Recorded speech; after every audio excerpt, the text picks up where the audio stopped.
जय मां शमशान काली। आप सभी का हमारे चैनल में हार्दिक स्वागत है। आप सभी चैनल को सब्सक्राइब करें और अगर आपको वीडियो अच्छा लगे तो आप बिल्कुल लाइक करें वीडियो को और कमेंट बॉक्स में जो भी आप कुछ पूछना चाहते हैं तो हमसे कमेंट बॉक्स में आप आकर के कमेंट में पूछ भी सकते हैं। आज हम बात करने जा रहे हैं कि साधना के ऊपर, कि साधना में व्यक्ति को असफलताएं क्यों प्राप्त होती है और साधना किस प्रकार से, किस पद्धति से करना सबसे अच्छा माना गया है इस कलयुग में। इन सभी विषयों के साथ-साथ मैं आपको ये भी बताऊँगा कि पंथ का साधना पथ में क्या विशेष महत्व होता है और गुरु का भी क्या महत्व होता है। तो आप सभी वीडियो को बिना स्किप किए हुए पूरा एंड तक ज़रूर देखें। तो चलिए बात करते हैं कि साधना में क्यों असफलताएँ प्राप्त होती हैं साधकों को। सर्वप्रथम अगर आप एक नए साधक हैं अपने, तो साधना के क्षेत्र में जुड़ने के लिए आपको गुरु की आवश्यकता होती है।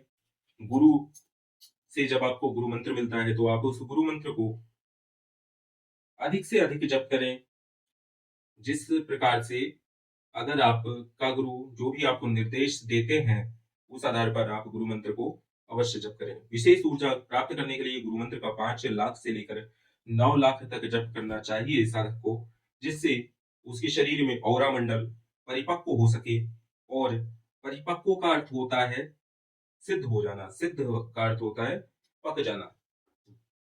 परिपक्व, वहीं से यह शब्द आया है। दूसरा, क्या विशेष महत्व होता है?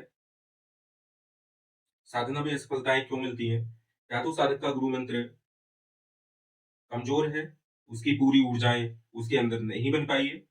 साधना में असफलता का दूसरा कारण ये होता है कि साधक जिस समय से उस साधना को करने बैठा है, वह समय का नक्षत्र उस साधना को कुछ देर से या तो सिद्ध करने के लिए विवश है, या फिर आपकी जो राशि है आपको नहीं पता है और आप किसी भी दिन से साधना को प्रारंभ कर देते हैं, तो भी साधना में विलंब हो सकता है।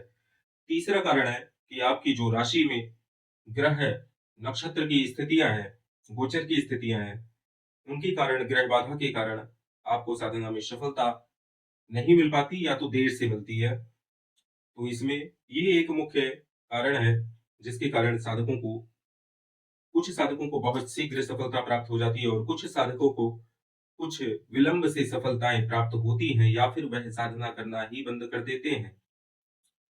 तो आप साधना बिल्कुल भी करना बंद ना करें, क्योंकि गुरु मंत्र के बाद जो आपको दिया जाता है वह गणेश और इष्ट के मंत्रों का जप होता है। जब तक आपका इष्ट देवता मजबूत नहीं है, तब तक आप किसी प्रकार की साधना ना करें। और अगर करते भी हैं, तो उस साधना में फिर आपको उस मंत्र का अधिक जप करना या उस साधना को 4 से 5 बार दोहराना, ऐसा हो सकता है, क्योंकि विपरीत ग्रह स्थितियाँ होने पर साधना में अधिक समय लग जाता है। जैसे कि कोई साधना अगर एक मंडल की है, तो उसके आधार पर अगर आपको नहीं उस शक्ति का प्रत्यक्षीकरण हो रहा है, ना ही आभास हो रहा है, तो आपको हो सकता है उस साधना को 2 मंडल, 3 मंडल, 4 मंडल, 5 मंडल इस प्रकार से पूरा करना पड़े। क्योंकि बहुत सी ऐसी सिद्धियाँ हैं, जिनमें 6-6 साल का समय भी लग जाता है और यह समय लगना भी उचित है, क्योंकि जो मंत्र जितना आवेश जिस मंत्र में उत्पन्न होगा, उस मंत्र की शक्ति अवश्य ही आपको अवश्य फल देगी। क्योंकि जिस प्रकार से पानी पीने से प्यासे की प्यास बुझ जाती है, उसी प्रकार से मंत्र, यानी देवताओं को वश में करने वाला मंत्र सत्यम, पूजा सत्यम, सत्यम देव निरंजनम, गुरु वाक्य सदा सत्यम, तस्मै श्री गुरुवे नमः।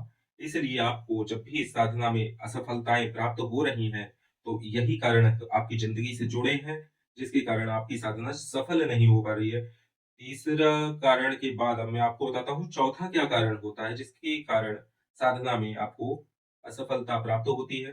वह कारण होता है आपके घर में किसी न किसी पितृ का रुष्ट रहना या आपके घर में पितृ दोष विद्यमान होना, यह चौथा कारण है। पांचवा कारण है आपके घर में कुलदेवी या कुलदेवता का नहीं पता होना, या फिर उनकी, आप अपनी कुलदेवी या देवता को छोड़कर किसी अन्य कुल या किसी देवता को कुलदेवी या कुलदेवता बनाकर पूज रहे हैं।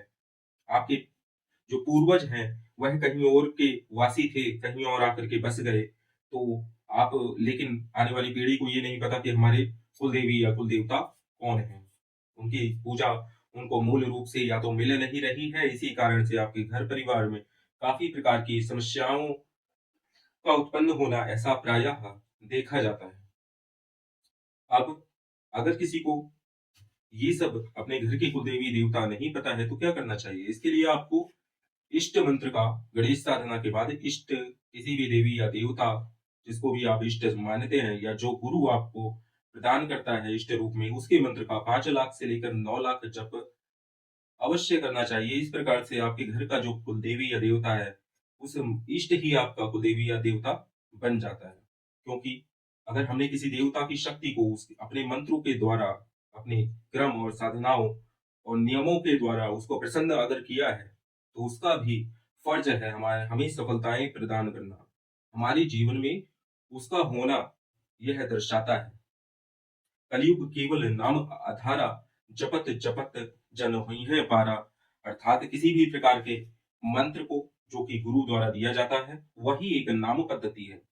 भगवान शिव के डमरू से ही सभी प्रकार के नाद उत्पन्न हुए थे।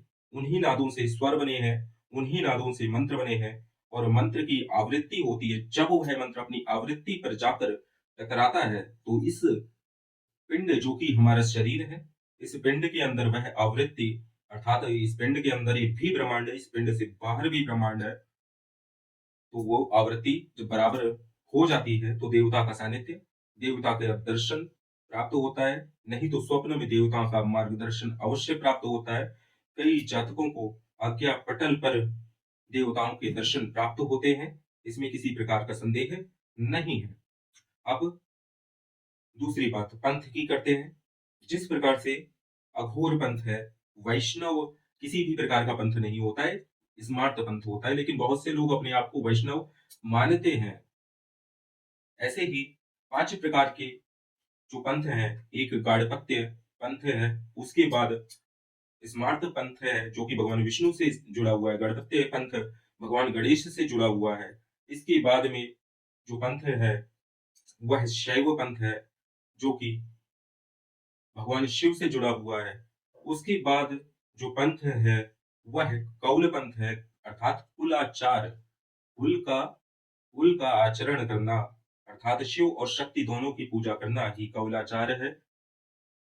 इसके बाद में भगवान शंकराचार्य की जो परंपराएं हैं, उसके अंतर्गत भी इन पांचों देवताओं को ब्रह्मा विष्णु महेश की पूजाएं होती हैं, देवी की पूजाएं होती हैं। तो उसको समयाचार पद्धति के अनुरूप शंकराचार्य की पंथ की पूजाएं समयाचार पद्धति के द्वारा संपन्न की जाती है। और अब अघोर मार्ग में क्या है, किसी प्रकार से किसी भी प्रकार की नियमावली का फॉलो करना अघोर के अंतर्गत नहीं है, क्योंकि अघोर तो स्वयं ही शून्य है। अर्थात जब आपके अंदर क्या अपना है, क्या पराया है, क्या तुच्छ है और क्या श्रेष्ठ है, ये हीन भावनाएं जब समाप्त हो जाती हैं, वही साधक अघोर होता है। और जो दूसरे के चित्त को भी शून्य कर दे, वही अघोरी होता है। तो इसी प्रकार से अघोर शून्य है। शून्य अपने मन के अंदर उत्पन्न कर देना ही उसकी शमशान स्थिति है। शमशान यानी अग्नि चक्र पर ध्यान लगाकर अपने इष्ट को सिद्ध कर लेना, भगवान शिव के अघोर रूप को सिद्ध कर लेना, यह अघोरी का शमशान सिद्धि प्रयोग है। आंतरिक और बाह्य ऐसा कोई भी स्थान नहीं है इस जगत में जहां पर किसी भी व्यक्ति की मृत्यु ना हुई हो, किसी जीव जंतु की मृत्यु ना हुई हो। अर्थात यह पूरा ही संसार, पूरी ही पृथ्वी अघोर है। चंद्र सूर्य पवन पानी सब कुछ अघोर है। और अघोर पद्धति में किसी भी प्रकार की साधनाएं शीघ्र सिद्ध होती हैं, जैसे कि नाना प्रकार के अस्त्र और शस्त्रों की सिद्धि के लिए भी अघोर पंथ के अघोर मंत्र का सिद्ध होना सर्वप्रथम आवश्यक होता है। और इसी प्रकार से कौलाचार में कई प्रकार की दीक्षाएं अभिषेक होते हैं। उन सभी स्टेपों को क्लियर करने के बाद ही फिर आपको पूर्ण रूप से सिद्धि या कौलाचार्य कहा जा सकता है। लेकिन अघोर क्या है? अघोर तो एक बालक रूपी, जैसे बालक के भाव होते हैं, किसी भी प्रकार से वह पूजा कर सकता है। क्या सही है, क्या गलत है, इसमें इतना विचार नहीं होता, क्योंकि अघोर को जिस प्रकार से एक बालक होता है ना, उसी प्रकार की अवस्था को अघोर कहा जाता है। उसको सरल है, यह एक सरल मार्ग है। किसी भी प्रकार की साधना के लिए आपके जीवन में गुरु का भी होना अत्यंत आवश्यक है, और गुरु जिसको सभी प्रकार की जानकारी हो, तभी तो वो आपको सभी प्रकार की जानकारी दे सकता है। तभी तो वो आपको सभी प्रकार की साधनाएँ सिखा सकता है। अन्यथा आप एक के बाद एक गुरु करते रहेंगे, और ऐसा जीवन में किसी भी प्रकार से संभव नहीं होता कि बार-बार गुरु बदलना, ये सब चीज़ें आवश्यक नहीं है। एक गुरु होने के पश्चात आपके शिक्षा गुरु दूसरे हो सकते हैं, लेकिन जो दीक्षा गुरु है वह वही रहेगा, जिससे आपका पूरा आचरण मिलता है। मन मिले तो गुरु बनाओ, इस प्रकार की जो कथाएँ कहावत है, वह पूर्ण रूप से सत्य है। और गुरु के भी लक्षण क्या होते हैं? गुरु के लक्षण गुरु गीता में दिए हुए हैं, आप सभी वहाँ भी जाकर के पढ़ सकते हैं कि जैसे कि अंग विहीन व्यक्ति को गुरु नहीं बनाया जा सकता, ऐसा गुरु गीता का मत है। गुरु का सौम्य, सरल, सुंदर और संस्कारी होना अत्यंत आवश्यक है। धैर्यवान, विवेकवान होना, हंस की तरह उसकी चेष्टाएँ होना अत्यंत आवश्यक है। तो जब आप अपने जीवन में ऐसे गुरु को धारण करेंगे, तो आपकी भी वृत्तियाँ, आपका चित्त भी शुद्ध हो जाएगा, और इसी निर्मल चित्त के परिणाम स्वरूप आपको भी अघोर अवस्था प्राप्त होगी। आज मैंने इस विषय को एक विस्तार पूर्वक आप सभी को समझाया है। आप सभी, अगर आपको अच्छा लगे तो इस वीडियो को और भी लोगों से शेयर करें, और वीडियो को लाइक करें, कमेंट करें। जय मां शमशान काली, हर हर महादेव।